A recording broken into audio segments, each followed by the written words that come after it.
ଲୋକ ଆସିବା ଆଣିବା ସେଗୁଡ଼ାକ ସବୁ ଗୋଟେ ଅଲଗା କଥା। ତାକୁ ଗାଡ଼ିରେ ଅଣା ହେଇଥାଏ, ତାକୁ ସବୁ ଡକା ଡକି ଭାଇ ବନ୍ଧୁ କୁଟୁମ୍ବ କରିକିରି ଡକା ହେଇଥାଏ। କିନ୍ତୁ ଭୋଟ ବେଳେ ମତ ଅଲଗା କ'ଣ ଗୋଟେ ଭାବରେ ଇଣ୍ଡିପେଣ୍ଡେଣ୍ଟ ଭାବରେ ବିଚାର କରିଦିଅନ୍ତି, ସେ ଚାଲିଗଲା। ଆମ କଥା ହେଲା ଗୋଟେ ବାଇ ଇଲେକ୍ସନ୍। ଏଥିରେ କିଏ ସରକାର ଗଢ଼ିବ ସରକାର ନ ଗଢ଼ିବାର ପ୍ରଶ୍ନ ଉଠୁନାହିଁ। ଏଥିରେ ଯିଏ ସରକାରରେ ଅଛି ସେ କ'ଣ କ'ଣ କରିନାହାନ୍ତି ସେଗୁଡ଼ାକ ଚର୍ଚ୍ଚା ହେବ, ବା ସେ ଅଞ୍ଚଳରେ କ'ଣ କ'ଣ ହେଇନାହିଁ ସେ ଚର୍ଚ୍ଚା ହେବ। ତେଣୁ ସେଥିପାଇଁ କି ବିଜେଡ଼ି ଆଉ ବିଜେପି ଉଭୟ ଉତ୍ତରଦାୟୀ। କାରଣ ସେ ବିଜେଡ଼ି ସେଠି ସରକାର ମେମ୍ବର ଥିଲେ ଆଗରୁ, ଏବଂ ବିଜେପି ସରକାରରେ ଅଛି। ତେଣୁ ସେଗୁଡ଼ାକ ସେଇଟା ନିଶ୍ଚୟ ଚର୍ଚ୍ଚାରେ ଆସିବ।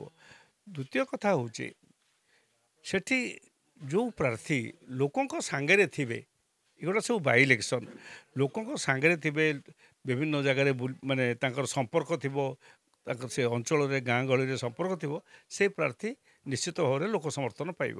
ସେ ଦୃଷ୍ଟିରୁ ଦେଖିଲେ ଆମର ଘାସିରାମ ମାଝୀ ଯିଏ କଂଗ୍ରେସରୁ ଛିଡ଼ା ହେଇଛନ୍ତି, ସିଏ ଗତ ଥରକ ଦ୍ୱିତୀୟ ସ୍ଥାନରେ ଇଣ୍ଡିପେଣ୍ଡେଣ୍ଟ ଛିଡ଼ା ହେଇ ପାଇଥିଲେ, ଏବଂ ତାଙ୍କର କମ୍ୟୁନିଟି ଭୋଟ୍, ଆଦିବାସୀ ଭୋଟ୍ ସେଠି ପ୍ରାୟ ପାଖାପାଖି 87,000 ଭୋଟ୍ ଅଛି ଏଥରକ ଭୋଟରରେ। ସୋ ଯଦି ସେଗୁଡ଼ିକ ମିଳେ ଏବଂ କଂଗ୍ରେସର ଯେଉଁ ଭୋଟ୍ ମିଳିଥିଲା ଶରତ ପଟ୍ଟନାୟକଙ୍କୁ ଯଦି କନସୋଲିଡେଟେଡ୍ ହୁଏ, ତାହେଲେ ତାଙ୍କର ଜିତିବାର ସମ୍ଭାବନାଟା ଅଧିକ ଅଛି। ଏସବୁ ଦୃଷ୍ଟିରୁ ଦେଖିଲେ ସେ ଅଞ୍ଚଳ ଯାଇନାହିଁ, ସେଠି କ'ଣ ହେଇଛି କହିପାରିବି ନାହିଁ। ଲୋକଙ୍କର ବିଜେଡ଼ି ଠାରୁ ଦୂରେଇ ଯାଇଛନ୍ତି, ବିଜେପି ପ୍ରତି ଆସ୍ଥା ନାହିଁ।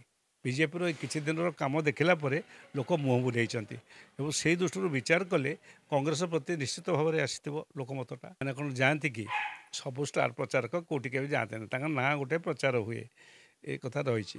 ସେ ଯାହା ହଉ ଷ୍ଟାର ପ୍ରଚାରକ ଆସିଥିଲେ ନିଶ୍ଚୟ ଭଲ ହେଇଥାନ୍ତା, ଏଥିରେ ମୁଁ ଅସ୍ୱୀକାର କରିବିନି। ନାଇଁ ନାଇଁ ନାଇଁ, ଧୋକା କଥା ମୁଁ କହିପାରିବି ନାହିଁ। କାହିଁକି କହିବି ନାହିଁ ନା, ତାଙ୍କର ଆସିବା ନ ଆସିବା ଉପରେ ନିର୍ବାଚନ କିଛି ପ୍ରଭାବିତ ହୁଏ ନାହିଁ।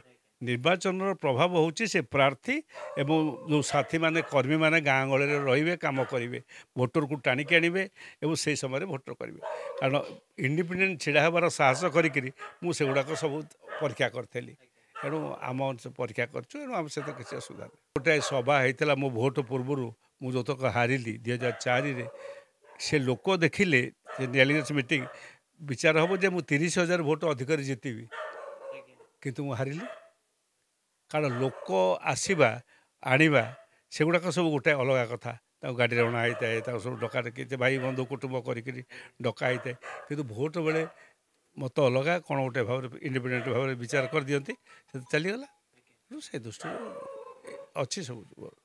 ନିଶ୍ଚୟ ଯଦି ଏ ନିର୍ବାଚନରେ କଂଗ୍ରେସ ବିଜୟୀ ହୁଏ, ଆଗାମୀ ଦିନ କଂଗ୍ରେସ ପାଇଁକି ସ୍ପଷ୍ଟ ପଥ ଏବଂ ଏକ ଇଏ ଭଲ ଦେଖାଯାଉଥିବା ବାଟଟିଏ ମିଳିଯିବ।